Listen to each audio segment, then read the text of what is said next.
A vivid smear of red lipstick stained my cheek, a glaring emblem of betrayal. It wasn't just makeup anymore. It had become a warning, a dark omen, something far more sinister than a playful night out. Elena, my wife of 10 years, stumbled through the front door in the early hours. Her breath was heavy with the sharp burn of tequila, her body cloaked in a scent that wasn't hers. Sweet. Floral. Foreign.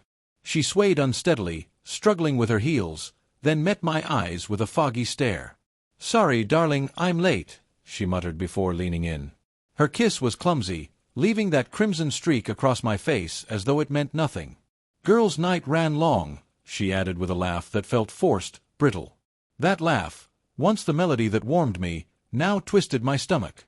It rang false, empty. I'd ignored the clues, brushed them aside, explained them away.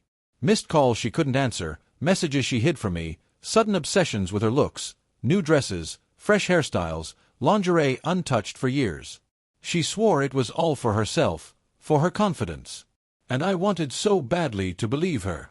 But the warmth between us had grown cold. Her excuses felt thinner each time. Her gaze slipped from mine whenever I asked where she had been. Her answers came too quickly, too polished. Something in our life was unraveling. Still, I clung to hope. I told myself marriages go through rough spells. That maybe it was just my own insecurity. That love could hold us together. But that night, her breath reeking of liquor, wrapped in the perfume of someone else, I couldn't lie to myself any longer. She collapsed onto the bed, asleep within minutes, her snores breaking the silence. Her makeup smudged across her skin. I sat beside her, staring into the stillness, when her phone buzzed on the nightstand. A notification lit up the screen. I froze, torn between respecting her privacy and the crumbling trust between us. Trust, I realized, can only survive with truth, and mine was slipping away. The preview showed a message from Yoga Retreat. "Tonight was amazing. Already missing you." My chest tightened as I read it. Yoga Retreat. She had mentioned yoga just last week. My hands trembled as I unlocked the phone. The messages stretched back weeks, maybe months, intimate, deliberate, layered with secrets. Meetings in hotel rooms. Stolen kisses in car parks.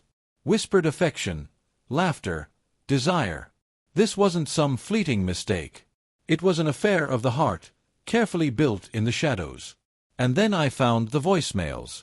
The first was from a man, his voice calm, self-assured. "Hey, beautiful. Just thinking about you. Can't wait for tomorrow." My stomach turned. The second shattered me. Elena's voice, bright, alive in a way she hadn't been with me in years. "Oh, Marcus, I can't stop thinking about you either. Being with you, it's everything. Marcus." The name cut into me like a blade. Bathed in the glow of her phone, I sat in silence as 10 years of memories, shared laughter, trips, plans for the future, collapsed under the weight of those few seconds of sound. I didn't cry. I didn't rage. I just sat there, hollow, the ground gone beneath me. By morning, my decision was made. When Elena woke, groggy and disoriented, I greeted her with a calm mask hiding the storm inside. I handed her coffee, sat across from her, and asked, "How was girls' night?" She forced a weak smile. "Great. Maybe too much tequila." "I'm sure," I replied, my voice steady but sharp. "Did you make it to yoga too?" Her body stiffened. The mug shook in her hand, coffee spilling across the table. What are you talking about?" Without answering, I pulled out her phone and pressed play on the second voicemail. Her own voice filled the room, professing her love for another man. The color drained from her face. Her breathing hitched, panic sparking in her eyes.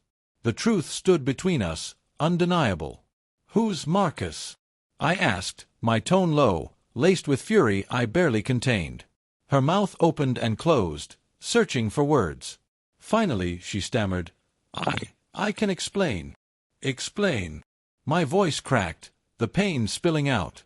"Explain how you lied to me day after day while sneaking off to him?" In the days that followed, the story came apart like an unraveling thread. She had met Marcus, a colleague, at a work conference. Playful banter turned into something more. She swore it was just a mistake, a physical lapse. But the messages told another story, emotional, intimate, personal. She hadn't only cheated.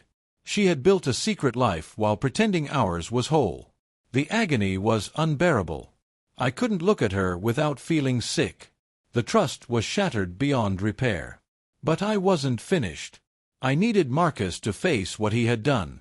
Finding him was easy. His social media showed a polished life, smiling wife, children, expensive trips, corporate pride. I tracked him to his workplace and waited outside one evening, breath misting in the cold. When he saw me, he froze, his face pale. "You're Elena's husband," he whispered. "That's right," I said. "We need to talk." I didn't yell. I didn't threaten. I laid everything out, messages, voicemails, the truth. His mask of confidence crumbled into guilt and dread. He tried to blame Elena, to claim she misled him, but I stopped him with a single look. "You destroyed my marriage," I told him. "Now watch yours collapse." Then I walked away, not for revenge, but because he needed to carry the consequences of his choices. Weeks later, the wreckage spread. Elena and I filed for divorce. She moved out, the house echoing with emptiness. She cried, begged for forgiveness, but it was far too late. Every glance at her reminded me of the lipstick, the lies, the voicemail. Marcus's life crumbled too. His wife left him, taking their children. His polished reputation shattered.